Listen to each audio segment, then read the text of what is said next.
Boa noite a todos os colegas médicos veterinários. Meu nome é Ana Cristina, sou coordenadora da Faculdade Qualitas há 12 anos. Então, sejam todos muito bem-vindos ao nosso último Qualitas Portas Abertas do ano. E o tema de hoje vai ser diagnóstico por imagem. E para isso, estamos recebendo hoje o mentor do curso de diagnóstico por imagem, que é o professor Pedro Marchand. O professor Pedro Marchand, ele é doutor em medicina veterinária pela Universidade Federal de Santa Maria, mestre em ciência animal pela Universidade Paranaense, especialização em cirurgia de pequenos animais pela Faculdade Qualitas, especialização em cirurgia clínica médica e cirúrgica de pequenos animais pela Faculdade Qualitas, especialização em diagnóstico por imagem pela Faculdade Amplivepa, especialização em docência do ensino superior, Faculdade Assis, acadêmico de especialização em tomografia computadorizada e ressonância magnética pela Faculdade Amplivepa, professor da Faculdade Qualitas e mentor dos cursos de imagem, membro da Associação Brasileira de Radiologistas Veterinários, patrono da área de diagnóstico por imagem da Associação Brasileira de Veterinários Especialistas, diretor clínico da Oftalmovet Cascavel e diretor-geral da Televet. Boa noite, Pedro. Seja muito bem-vindo. Boa noite, Ana. Tudo bem? Tudo bem. Obrigado pela apresentação, obrigado pelo convite. É um prazer sempre, né, poder ajudar, poder explicar um pouquinho do diagnóstico por imagem, falar de todas as áreas que contemplam essa grande área que é o diagnóstico, né? Inclusive, hoje nós subdividimos, né, nós da Faculdade Qualitas subdividimos em 3 grandes cursos, e é um prazer estar aqui. Agradeço a faculdade, agradeço a vocês todos, e estou aqui para poder ajudar. Nós que agradecemos. Então, professor, para iniciar a nossa conversa, eu queria que você me falasse um pouco do mercado da diagnóstico por imagem no Brasil. Você pode dar uma pincelada para a gente? Como é que está o mercado? Posso sim, um prazer. Bom, o mercado do diagnóstico por imagem, ele é um mercado que tem crescido cada vez mais, visto, né, o mercado da medicina veterinária, que cresceu muito, né? Isso não é novidade para ninguém. E com isso, esses nossos pacientes, né, a evolução da medicina veterinária faz com que a clínica médica e a clínica cirúrgica, num aspecto geral, e que englobando todas as especialidades, venham a necessitar do apoio do diagnóstico, seja ele do diagnóstico por imagem, seja ele do diagnóstico laboratorial, seja ele do diagnóstico anatomopatológico, ou seja, os meios, os métodos de diagnóstico por imagem acabam sendo pilares para o contexto clínico. Então, conforme as especialidades vão crescendo, as especialidades que as apoiam vão crescendo. Vou dar um exemplo aqui, tá? Já que é um bate-papo, é uma conversa, então eu vou dar um exemplo aqui. Há 20 anos atrás, poucos cirurgiões operavam shunt, tá? Isso eu estou falando aqui do Brasil. Hoje, nós temos muitos cirurgiões, ou diversos cirurgiões, que operam shunt. Há 20 anos atrás, não se falava em tomografia para shunt. Hoje, os nossos colegas cirurgiões, eles não querem mais ultrassom para shunt, eles querem tomo. Eles querem avaliar, eles já conhecem dos métodos. Olha, faz uma reconstrução em MIP para mim, coloca ela no sagital, tem como fazer uma imagem 3D, né, uma imagem volumétrica, né, um volume de renderização, para que a gente consiga ver melhor, mensure aqui, mensure ali. Então, na realidade, conforme a medicina veterinária foi se desenvolvendo, as especialidades foram se desenvolvendo, e o diagnóstico por imagem veio de carona, com uma completa necessidade. Então, hoje, o mercado ele é um mercado importantíssimo, grande. Cada vez mais os nossos pacientes precisam, desde os exames mais simples, vou dar um exemplo, como um exame radiográfico, um exame de ultrassom abdominal, até exames muito mais complexos, né, como tomografia computadorizada, ressonância magnética, e outros, no aspecto geral. Então, o mercado ele é um mercado extremamente ainda a ser ocupado, essa é a verdade. Nós precisamos de profissionais, o mercado precisa de profissional, e é um mercado aí aberto, de braços abertos a todos, essa é a verdade. Pedro, dentro da diagnóstico por imagem, né, acho que tem bastante coisa aí, né, diagnóstico por imagem é só um nome de uma amplitude de exames que acho que muita gente nem imagina, né? Então, assim, eu acho que os principais na medicina veterinária, posso estar enganado, você me corrija, né? A tomografia, raio-x e a ultrassonografia hoje, né? Você pode falar um pouquinho assim, do processo de cada uma, em que cada um se aplica? Posso sim. Bom, vamos então começar. Deixa eu só falar um pouquinho para eles que estão assistindo. A qualquer momento, se vocês quiserem abrir o microfone e fazer perguntas para o Pedro, ou colocar no chat, que eu posso fazer a pergunta para ele, quem tiver sem microfone, tá bom? Vamos lá. Bom, vamos começar. Na verdade, são vários métodos de imagem. Os mais tradicionais, os mais corriqueiros. Então, nós temos o exame radiográfico, extremamente importante. Quantos e quantos pacientes vêm a sofrer traumas, por exemplo. Então, para avaliação de traumas, para avaliação de fraturas, quantos e quantos pacientes, né, têm dificuldade respiratória, doenças respiratórias, o exame radiográfico vai ajudar nessa avaliação de tórax, nessa avaliação de pulmão. Quantos pacientes têm alterações cardíacas, cujo exame radiográfico também vai ajudar. Alterações de abdômen, de crânio, de dentes. Então, na realidade, o exame radiográfico ele é um dos pilares do diagnóstico. Dificilmente a gente vai, por um exemplo, ir direto para uma tomo antes de fazer um exame de raio-x. Isso que eu ia falar, Pedro. É errado dizer, então, que um exame é mais completo que o outro, né? Cada exame tem a sua importância. Na realidade, sim. No meu ponto de vista, sim. Eu sempre, né, eu dou aula em todas as turmas de imagem, então eu sempre coloco que um exame sempre vai complementar o outro. Na verdade, essa questão de brigas, né? E a tomo é melhor, a ressonância é melhor, o ultrassom é melhor.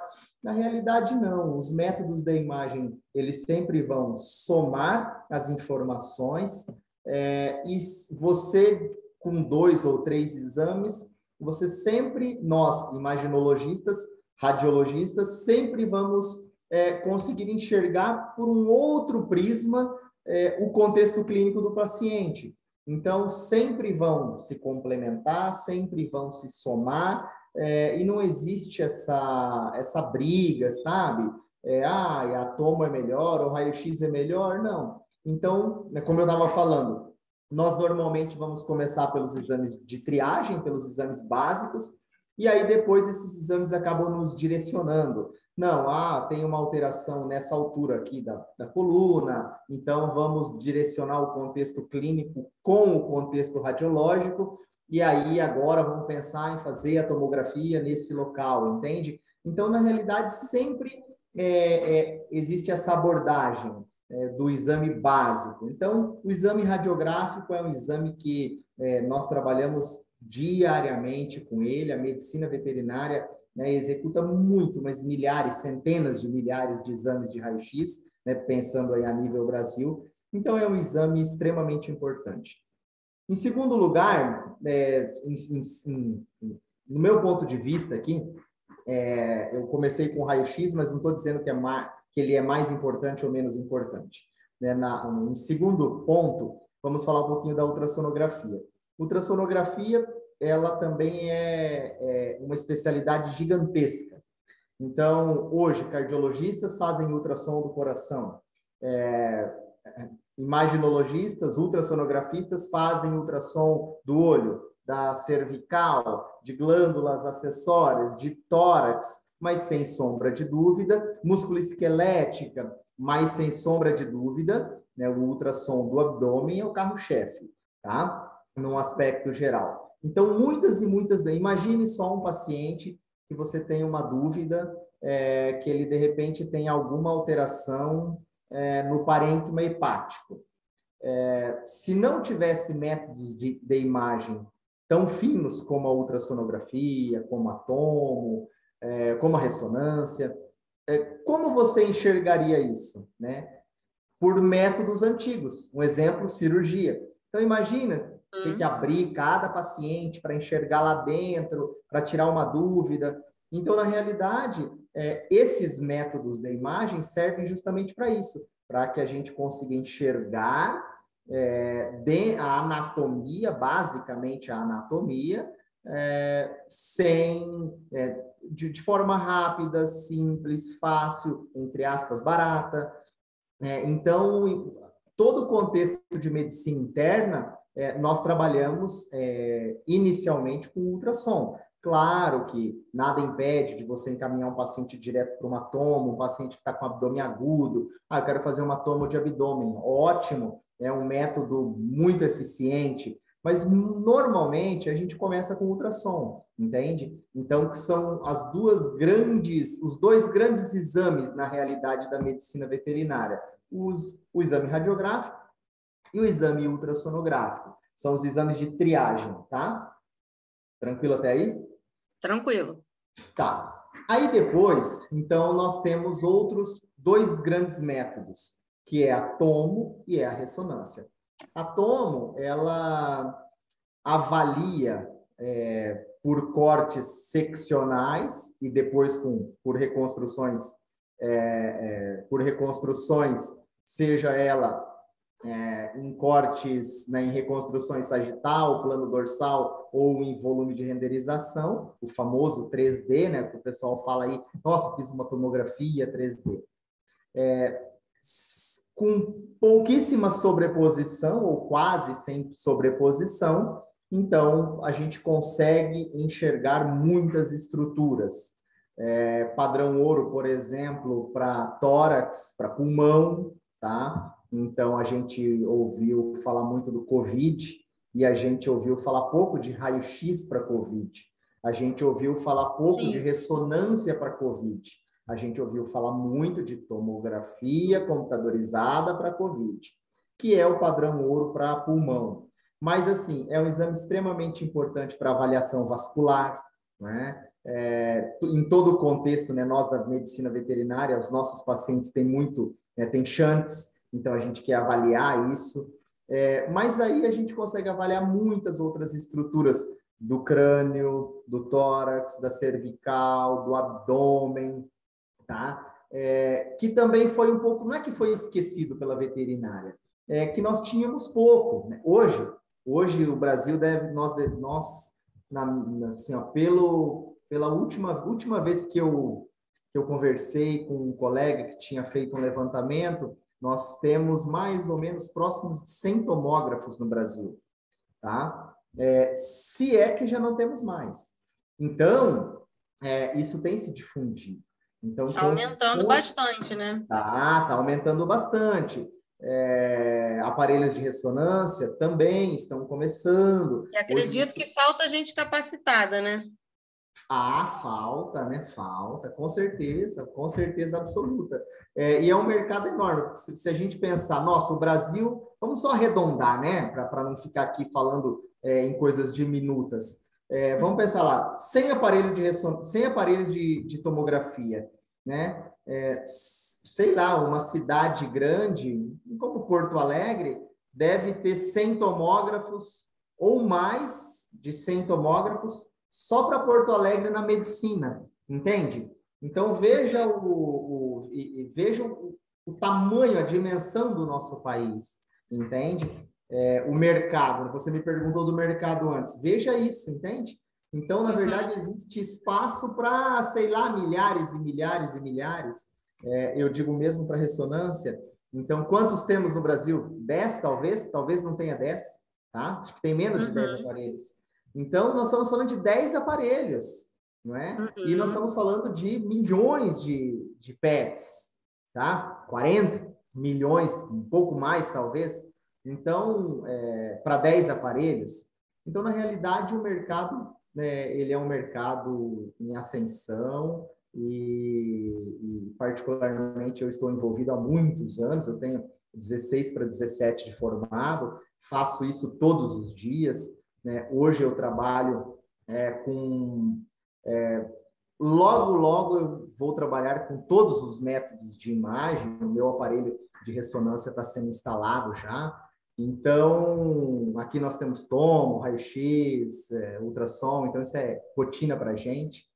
E o mercado está aí para a gente realmente poder ajudar os nossos pacientes. E voltando um pouquinho, falando um pouquinho, né? Então, eu falei um pouquinho do raio-x, falei um pouquinho do ultrassom, falei um pouquinho da tomo, importantíssimo, um exame não muito caro, um exame rápido, em 30 segundos, 50 segundos a gente termina, a gente faz um exame, tá? Então, um exame super rápido, às vezes mais rápido do que um ultrassom, tá? Para fazer. Claro, tem anestesia, tem coisas boas em relação à facilidade, por exemplo, um ultrassom, na maioria das vezes não precisa sedar, um raio-x, na maioria das vezes não precisa tranquilizar, anestesiar o paciente. Uma tomografia, praticamente todos os pacientes são anestesiados. Uma ressonância também demora um pouquinho mais, mas, né, hoje temos anestesistas e isso é algo extremamente tranquilo a ser realizado.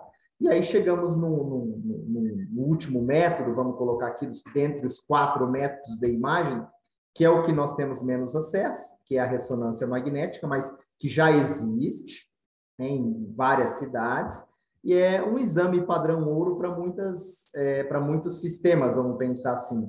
Então, eu estou no lugar onde eu tenho tomo e ressonância. Eu quero avaliar encéfalo. Faço tomo ou faço ressonância? Ressonância, dá mais detalhe, mostra uma quantidade maior de afecções. Eu estou num lugar que tem as duas e a minha suspeita é uma hérnia de disco. Faço tomo ou faço ressonância? Faz ressonância, né? Porque tem um poder maior de diagnóstico. E assim vai. Eu estou com suspeita de uma otite interna. Faço tomo ou faço ressonância? Não, faz ressonância, né? Porque a tomo ela vai mostrar alterações na orelha externa, na orelha média. Então, só que tudo isso é uma estrada onde nós temos que aprender. Nós precisamos saber. Eu quero trabalhar só com ultrassom. Muito legal, né? É uma opção, tá? Só que o ultrassonografista, ele precisa ter uma noção do que a tomo mostra, do que a ressonância mostra, porque eu vou dar um exemplo. A gente nota por aí, né? Aqui hoje nós vamos fazer um curso de ultrassonografia transcraniana, porque é importantíssimo. Concordo. É um método válido, existem centenas de publicações, realmente muitas afecções nós vamos conseguir observar, mas, independente de qualquer coisa, depois desse exame de uma ultrassonografia transcraniana, na maioria das vezes esse paciente vai ser encaminhado para uma ressonância. Então, não estou dizendo que o ultrassonografista não pode fazer isso. Não só pode, como deve. Entretanto, ele precisa entender os limites relacionados a cada método, né? Como nós falamos lá no começo. Não é uma briga, não é que o ultrassom é melhor, que o raio-x é melhor, que a tomo é melhor, que a endoscopia é melhor ou que a ressonância é melhor. Na verdade, são métodos da imagem. Por exemplo, nós aqui trabalhamos com as endoscopias no aspecto geral. Às vezes as pessoas me ligam aqui, os colegas veterinários, e falam, professor, nós fazemos, eu estou com suspeita de uma neoplasia nasal, te encaminho para fazer uma rinoscopia, já com coleta de material, ou te encaminho para fazer uma tomo? São coisas diferentes, entende? Quando você entra com endoscópio na cavidade nasal, você vai ter uma visão e algumas possibilidades, por exemplo, coletar material. A tomo, talvez ela não te dê essa facilidade de coletar o material, mas é possível coletar com a tomografia, entende? Fazer uma biópsia, por exemplo, com uma trucute ou uma biópsia, né, de mucosa guiada pela tomo. Isso é possível também. Só que a endoscopia vai te mostrar algumas coisas. A tomo vai te mostrar outras. Às vezes esse tumor é um tumor muito mais invasivo, que a endoscopia não vai mostrar. E, na verdade, nós que trabalhamos com os métodos da imagem, nós precisamos saber disso.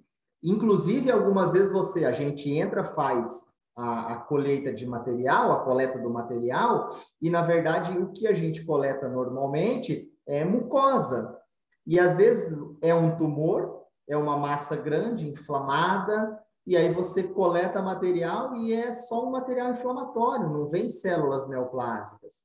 Então, na realidade, além dos métodos da imagem, nós precisamos conhecer o contexto clínico, né? Às vezes os colegas me perguntam, eu vi que no seu currículo tem uma pós de clínica médica e cirúrgica e uma pós de cirurgia, mas você usa isso na imagem? Uso demais, entendeu? Eu sei o que o cirurgião quer, compreende? Eu sei o que ele quer, quando ele vai operar um shunt, eu sei o que ele quer.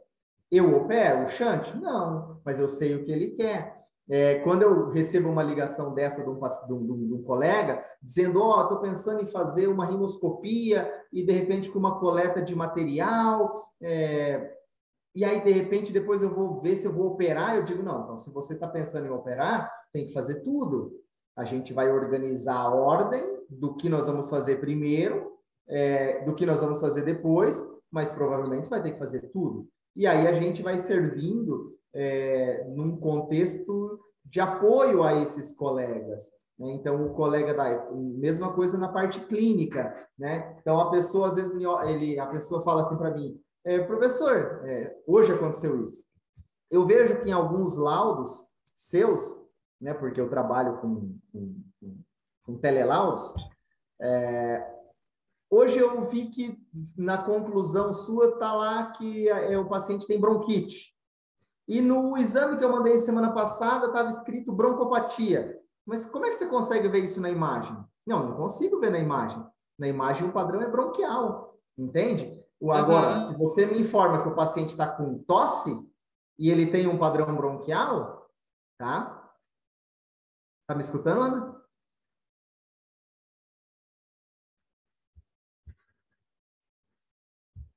Tá. Sim, professor, estamos escutando. Eu acho que a Ana travou. Tá, então vamos lá, vou voltar aqui. Mas está indo normal. Tá, só tava dizendo fazendo uma comparação. E aí esse colega me para e me pergunta, tá, mas por que em um laudo estava escrito bronquite, no outro laudo estava escrito broncopatia? Ué, pelo contexto clínico, né? Você me informou que esse paciente está com tosse. Ele está com tosse seca, por exemplo, sem estertor. E aí eu vejo um padrão bronquial. Então, esse padrão bronquial provavelmente indica uma bronquite. Se o paciente tem um padrão bronquial, mas não tem tosse, provavelmente é uma broncopatia, não uma bronquite. Então, nós vamos usar muito o contexto clínico, mas muito mesmo, muito, em todos os métodos de imagem, nós vamos usar o contexto clínico, tá?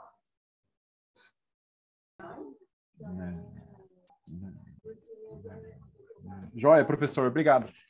A Ana saiu, mas a gente vai levando aqui, tá? Assim ela já conecta e já volta a falar com a gente. Bom, só seguindo aqui, professor, Né? E a nossa pós, né? Graduação aqui na Faculdade Qualitas, né? É de diagnóstico por imagem. Tá? Vamos pegar né, a pós primeiro, né?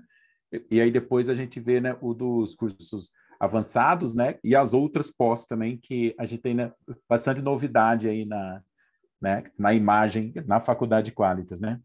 Sim. Bom, né, o que né, né, nosso aluno, né? Ele vai estudar, né? Nessa pós de diagnóstico por imagem. A principal, né, dizer assim, né, que a gente tem, não sei se tem esse termo com o senhor, mas assim, mas essa que a gente tem o carro-chefe, né? Bom, então, rapidinho, só para eu explicar aqui para o pessoal que está nos escutando. Ok. Na realidade, nós temos 3 cursos de especialização.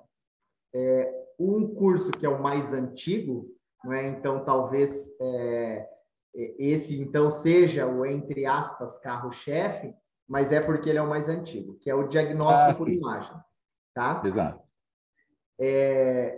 Esse curso, esse é o primeiro.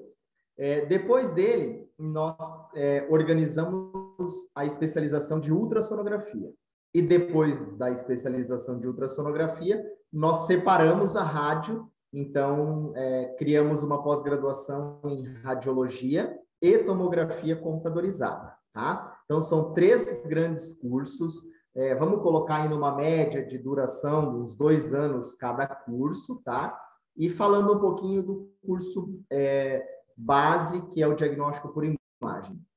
O curso de diagnóstico por imagem, ele tem como objetivo ensinar os nossos alunos a fazer ultrassom, tá? Com ênfase em abdômen, mas o aluno vai ter, sim, módulo de ultrassom de tórax, módulo de ultrassom ocular, módulo, uma base de ultrassom cervical, ultrassom de crânio, tá? Então, é um curso cujo viés ele é para ultrassonografia abdominal e para radiologia, tá?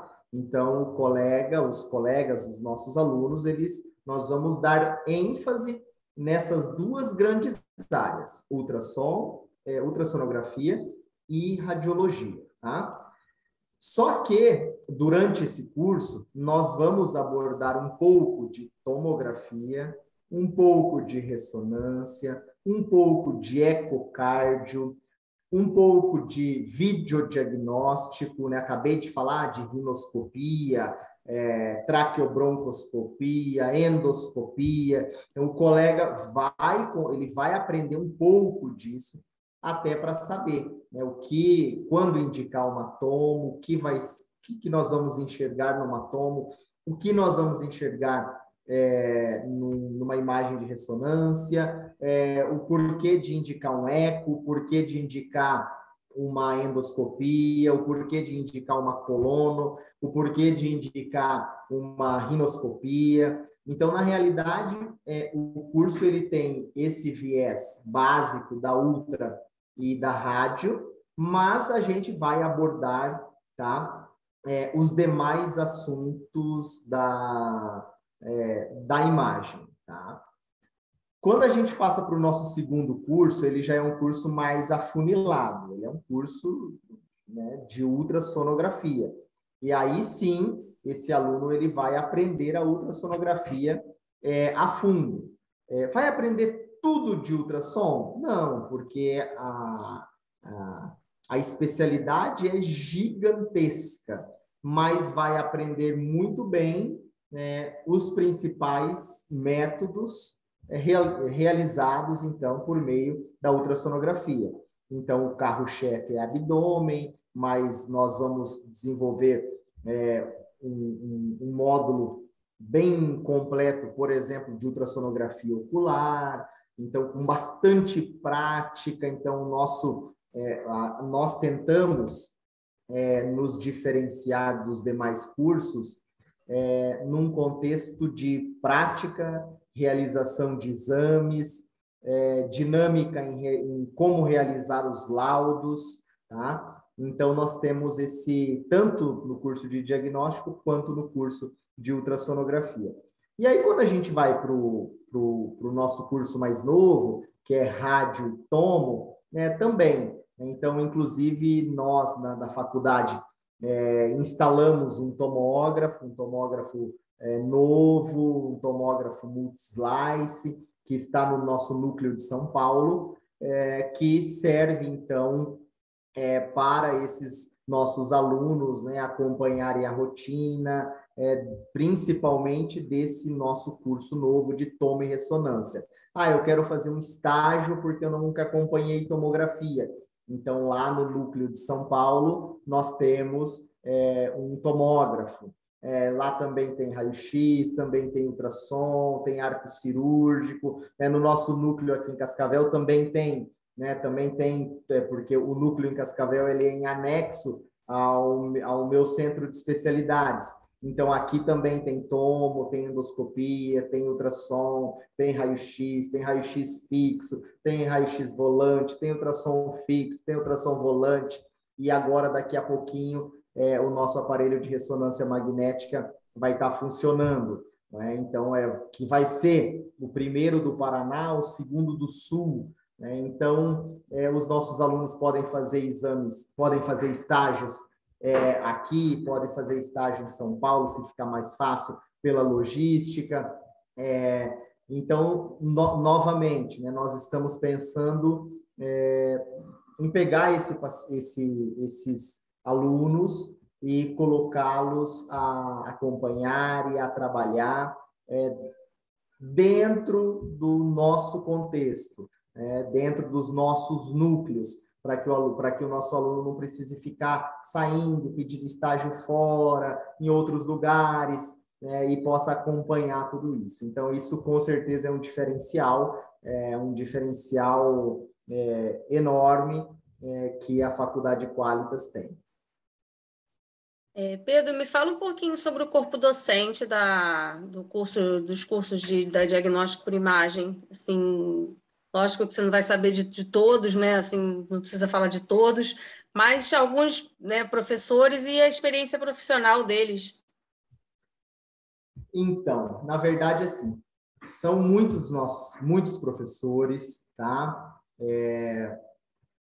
Nós temos colegas que basicamente não militam na academia, que são colegas de experiência prática enorme.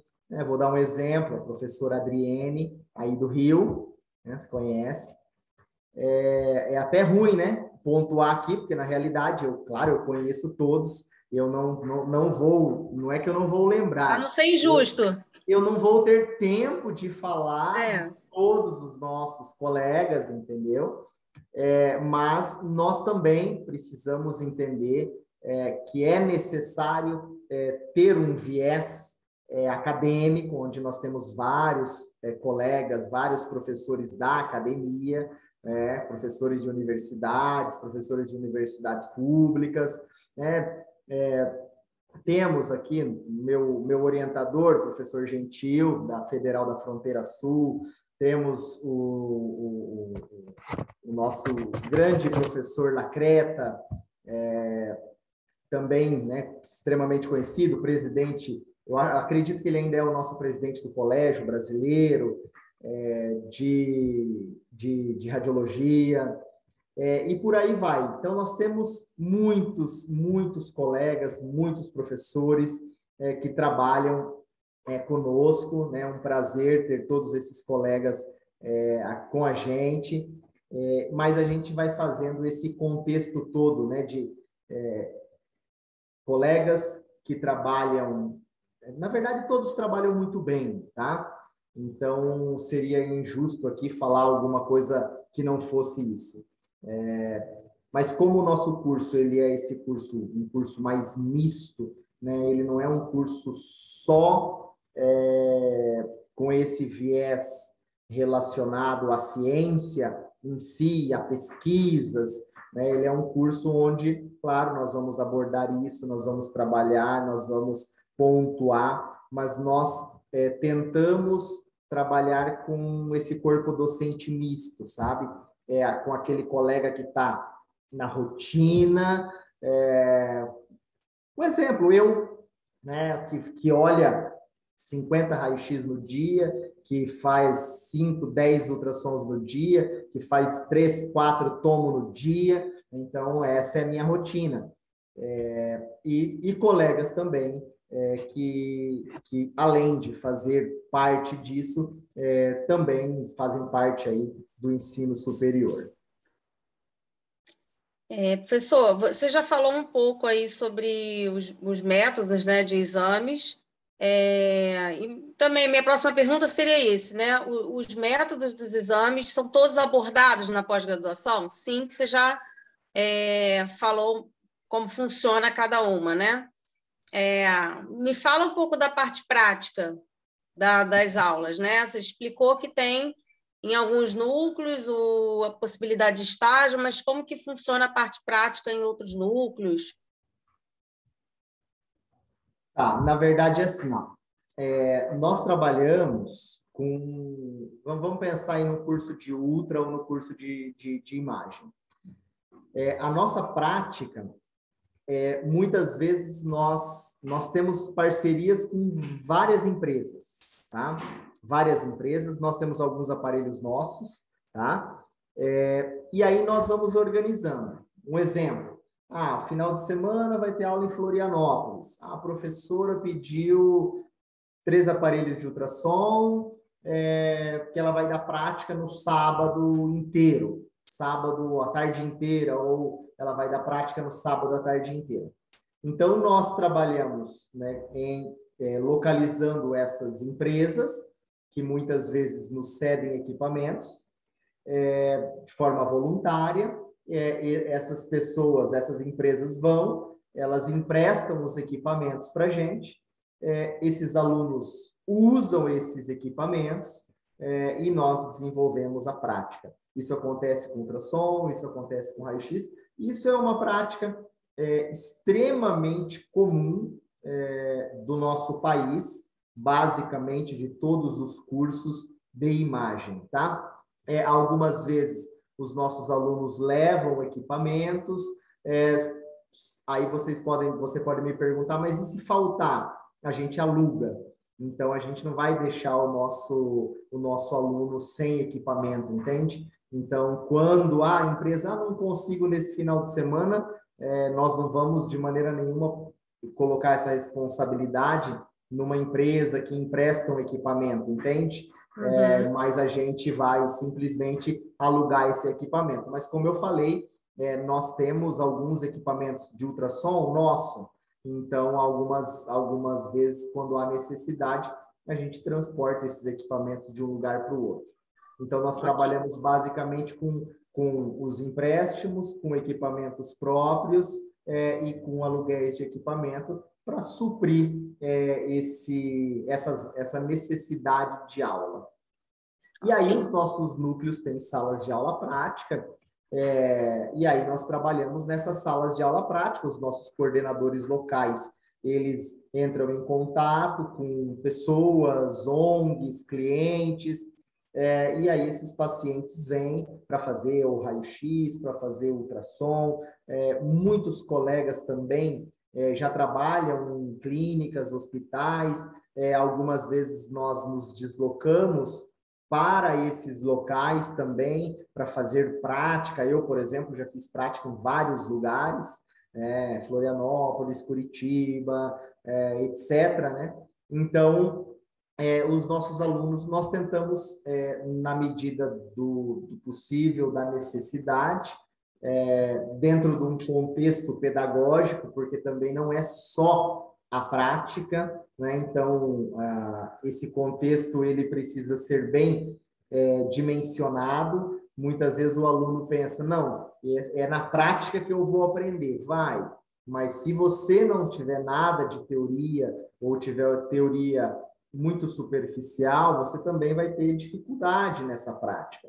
Então, nós, professores, né, o nosso grupo de professores, que é enorme, temos professores, na verdade, do Brasil inteiro, né, nós sabemos, discutimos, conversamos, para chegar num ponto de equilíbrio que o nosso aluno se favoreça, tá? Mas a gente trabalha com muita prática mesmo, de professores mandarem mensagem para mim assim: professor Pedro, final de semana foi ótimo, atendemos 22 animais, atendemos 18 animais, fizemos 18 ultrassons, entende? Então, é um número enorme, assim, de verdade. Legal. Eu perguntei, mas eu tenho essa experiência aqui no Rio, né? Então, estou perguntando para as pessoas saberem, mas eu tenho experiência aqui. Acho que o meu recorde foram 38 animais atendidos. Nossa, em aula prática. Essa nem eu sabia. Não, pode divulgar. Bom, muito, após o né? término... Oi? É muito, muito. É muito animal, é muito animal. Nossa Senhora. Tem uma parceria boa aqui, né, com o pessoal de ONG, de abrigo, então não falta. Que bom. Após o término da pós, como é que o aluno pode explorar esse segmento e trabalhar o preço dele no mercado? Qual a sua sugestão? Eu sei que isso é individual, mas... Aí eu acho que vai depender muito do que ele vai optar por fazer. Porque, vou dar um exemplo, se esse colega optar por entrar em algum lugar para trabalhar, ficar esperando os pacientes numa clínica, num hospital, talvez ele tenha que trabalhar com um valor um pouco mais baixo, os donos das empresas precisam, às vezes, ganhar um pouco, né? Mas esse colega pode, por exemplo, abrir as portas e atender direto ao público, atender direto aos colegas com um centro de imagem. Aí ele vai ter que analisar o contexto do mercado e se inserir nesse mercado, tá? E aí é local mesmo, não tenho como pontuar, como pontuar isso. Mas também ele pode, ao invés de ficar em um lugar, ele pode atender nas clínicas, atender volante, tá? Com ultrassom, com raio-x, e aí ele vai entendendo também o mercado, do que custa, o que as pessoas já cobram, né? Eu posso te dizer que é muito, muito variado. Só para você ter uma ideia, Ana, então eu tenho, né? A minha empresa tem um equipamento em Caxias, um equipamento móvel em Cascavel, um em Maringá, um em Três Rios. E os nossos preços são diferentes, entende? Por quê? Por conta do mercado. Então, tem lugar que tem mais concorrentes. Aí o que acontece? Aí um concorrente, né, coloca um preço X, o outro, e aí você vai se organizando, mas eu acho que é uma questão de mercado. Mas, no meu ponto de vista, para quem trabalha bem, para quem trabalha com responsabilidade, para quem aprendeu bem, para quem sabe o que está fazendo... Não falta mercado. Não, acho que é só uma questão de tempo, entende? É uma questão de tempo. Tem que levantar, tem que ir, tem que trabalhar, tem que fazer bem, né? Cumprir o contexto básico, do entender, do saber, do fazer um bom exame, do fazer um bom laudo, que vai dar certo, entende? Não tem como dar errado, sabe? Persistir um pouquinho, né? Porque todo negócio grande, né, um dia ele foi pequeno. Essa é a verdade. E, no meu ponto de vista, muitas vezes o que vai diferenciar o profissional do amador é a persistência, certo? Em relação àquilo. Então, você vai persistir e vai dar certo, de forma muito tranquila. Falando em laudo, né? Com um pouquinho de paciência. Muita paciência e persistência, né? Eu acho que em todas as áreas, né? Sim, em tudo, na vida, na verdade. Na vida, na vida. Pedro, como que é o processo de laudo? Existe um modelo a ser seguido? Tipo, o laudo tem que ser feito assim, assado? Ou isso é de cada profissional? Como é que funciona? Basicamente, sim, existe, tá? Alguns conselhos regionais já pontuam ou pontuaram não só laudos de imagem, tá? Como isso deve ser, tá? Não sei lhe dizer agora se o Conselho Federal também tem, eu acredito que sim. Mas não é uma...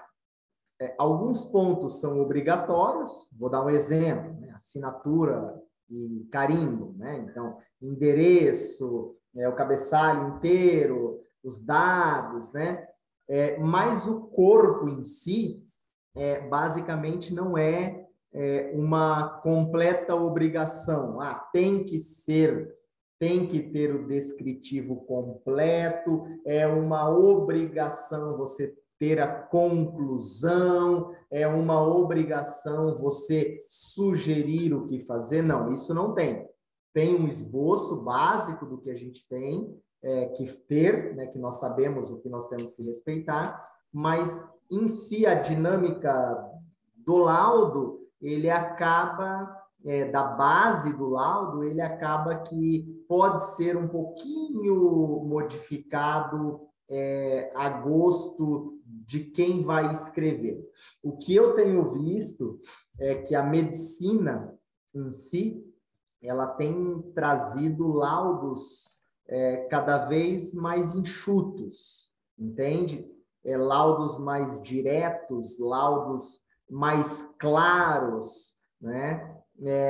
Versus há 15 anos atrás, 10 anos atrás, que os laudos eram muito complexos, que às vezes até o próprio colega pega, vai ler e não entende aquilo, né? Então, na realidade, isso é uma constante mudança, mas até o Colégio Brasileiro também pontua algumas coisas de recomendações, mas não que você vai receber uma sanção se você não fizer, mas existe sim, e na verdade tudo isso a gente acaba pontuando ao longo do curso, ao longo dos nossos cursos para os nossos alunos.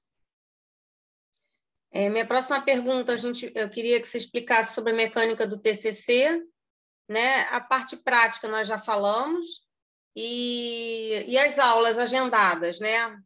O intervalo entre um módulo e outro, essas coisas. Tá. E o TCC? Assim, ó, o nosso TCC, nós começamos com a apresentação do TCC, lá atrás, não sei se você lembra. Os cursos de diagnóstico tinham apresentação de TCC.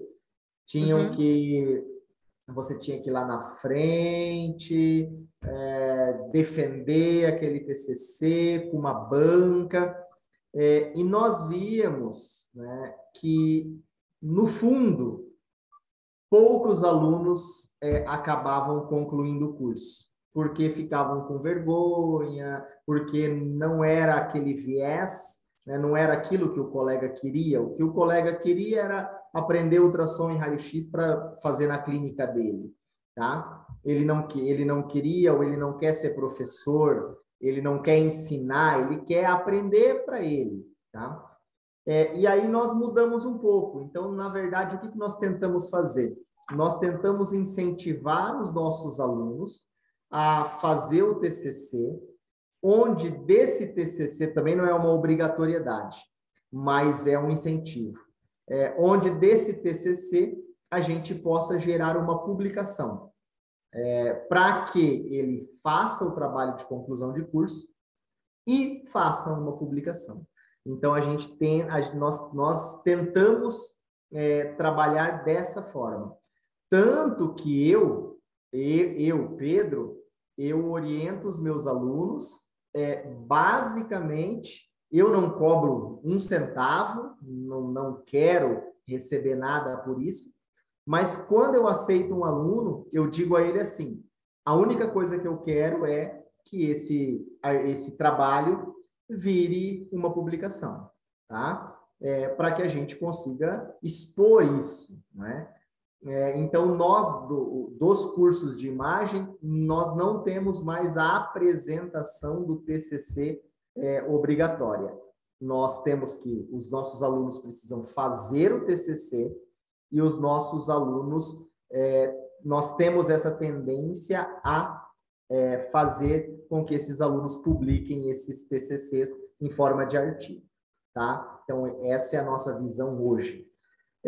Os módulos, eles acontecem no intervalo de 35 a 42 dias, tá? O nosso curso de ultrassom, de ultrassonografia e o nosso curso de diagnóstico por imagem está com uma grade curricular novinha, não sei se você acompanhou lá, se você viu. Uhum. Então, nós fizemos umas mudanças agora. Repaginado o curso. Repaginado, Legal. Onde esses alunos, nós vamos ter o nosso curso, sei lá, 80% dele, ele é presencial, nós então vamos focar no presencial e na prática, e alguns módulos que nós não temos prática, nós transformamos esse módulo em ou gravado ou ao vivo, como nós estamos fazendo aqui. Tá? Por quê? Porque o aluno acaba tendo uma folga, viajando um pouquinho menos, tá?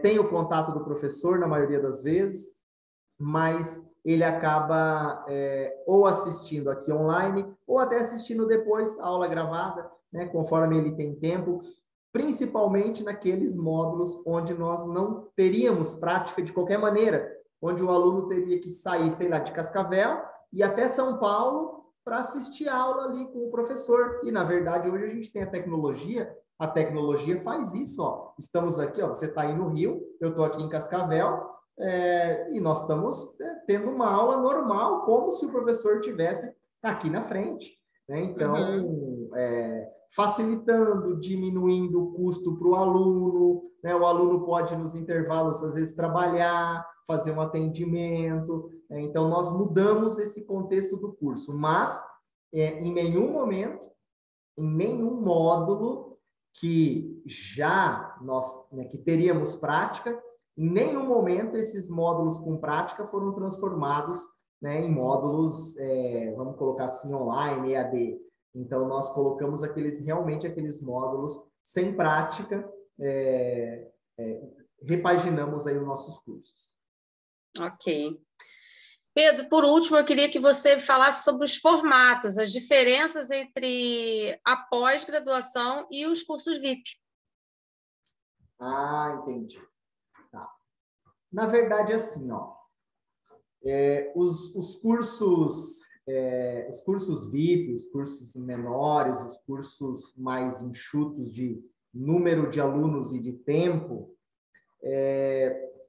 basicamente, ele é o pontapé inicial, né, no meu ponto de vista. E para aquela pessoa, para aquele colega, que muitas vezes ele quer trabalhar para ele, tá? Vou dar um exemplo. Eu nunca coloquei a mão no ultrassom, vamos falar aqui de ultrassom, né? Não sei como funciona, não sei se vale a pena eu ingressar num curso de 2 anos, e eu queria ter uma experiência menor, mais rápida, para entender se eu vou gostar ou não vou gostar, tá? E, de repente, para aprender o básico, para eu começar a fazer esses exames aqui na minha rotina, e, de repente, depois, se eu gostar, me adaptar, de repente, depois eu migro para uma pós. Então, eu acho que esse seria o primeiro passo, sabe? E para aqueles que dizem assim, não, eu tenho a minha rotina, eu vou fazer um curso VIP básico de ultra de abdômen, depois eu faço um curso VIP avançado, eu vou tocar minha rotina, eu não quero 2 anos estudando, eu não quero procurar um shunt, entende? Eu quero tocar o meu negócio de forma mais básico. Então, no meu ponto de vista, os cursos VIP, eles servem para ser o começo, não é? Então, se vai ou não vai depois seguir para pós, ou para esses colegas que não desejam estudar 2 anos, 2 anos e tanto, com TCC, com artigo, não é? Basicamente isso. Um curso rápido, como um curso rápido de cirurgia. Curso rápido de cirurgia abdominal, XYZ. A pessoa vai, senta, aprende, né? Então, basicamente isso. Essas são as diferenças do meu ponto de vista. Agora, às vezes o colega, ele já foi monitor na graduação, ou ele já veio acompanhando na graduação, ou ele fez o TCC dele na imagem, e ele já sabe que ele quer a imagem. Ele sabe que ele quer a radiologia, ele sabe que ele quer a ultrassonografia, e aí ele já sabe disso. Então, esse colega muitas vezes vai direto para o curso de especialização, entende? Então, no meu ponto de vista, basicamente isso. Então, doutor Pedro, é isso. Eu queria desculpar aqui que eu tive que vir para esse lugar aqui meio improvisado, porque minha internet caiu, né? Eu desapareci, agora eu estou aqui coladinha no modem, então ficou meio improvisado aqui o local. Eu queria que você deixasse seu Instagram, caso alguém tenha alguma dúvida e pudesse te procurar lá. E queria também deixar o Instagram da Faculdade Qualitas, né, que é @Faculdade Qualitas. Também vocês podem buscar lá dúvidas. E qual que é seu Instagram? Espera aí que eu vou ver. Acho que é Pedro Marchand. Pedro Marchand, direto. Pedro Marchand. Mas se vocês quiserem, posso deixar o meu WhatsApp também. Pode deixar. 45 9 8817 9792. Okay. Então, Pedro Marchand no Instagram, ou Pedro Marchand no Facebook, ou meu WhatsApp, o que eu puder ajudar, estou à disposição. Quero agradecer o convite. Estamos aí nessa jornada há muitos anos, né? Verdade. Muitos anos, acho que uns 12 eu faço parte. Eu tenho 12. Eu também tenho 12. Eu também. É isso aí. Na verdade, eu vi crescer, né? A ideia lá atrás, ela surgiu, foi minha. Vamos começar, vamos tentar. Você viu crescer e fez crescer, né? Fiz crescer. Hoje, eu posso dizer assim, com muito orgulho mesmo, hoje nós temos 16 turmas de imagem simultâneas. Então, no meu conhecimento, eu acho que a Faculdade Qualitas, né, quando nós pontuamos isso, nós estamos no Brasil inteiro, levando a imagem para o Brasil inteiro. Então, isso é um orgulho e um trabalho árduo, né? E eu tenho fico muito contente com tudo isso, por poder ajudar o desenvolvimento da medicina veterinária, por transformar vidas. Quantos e quantos e quantos, tenho mensagem até hoje aqui no meu WhatsApp, né? Professor, o curso mudou a minha vida. É que, na verdade, eu sou uma pessoa um pouco mais... eu não gosto muito de me expor, né? Eu aprendi que os elogios, eles precisam vir, na realidade, sempre do outro, eu não preciso expor isso. Mas, assim, muitos e muitos alunos fazendo alusão que nós mudamos a vida. Nossa, eu era plantonista, professor, ganhava R$100 por plantão, hoje faço 150 exames de ultrassom. Mudou a minha vida, graças a você, graças a Qualitas, né? E, assim, muitos e muitos e muitos. E, na verdade, isso é gratificante, né? Porque aquele que ensina é isso que a gente quer, né? A gente quer ver esse desenvolvimento, quantos pacientes, né, nós conseguimos ajudar indiretamente, diretamente. Então, eu tenho bastante orgulho de tudo isso. Parabéns, Pedro, pelo trabalho aí junto à Faculdade Qualitas. Eu também tenho um grande orgulho de fazer parte disso aqui no Rio de Janeiro, né? Um pouquinho, junto aí com vocês. E é isso, gente. Obrigada aí por quem ficou aí até o final. E para vocês que vão assistir essa gravação depois, está aí o contato do Dr. Pedro e o nosso Instagram para quem tiver alguma dúvida. Obrigada, uma boa noite. Muito obrigado a todos.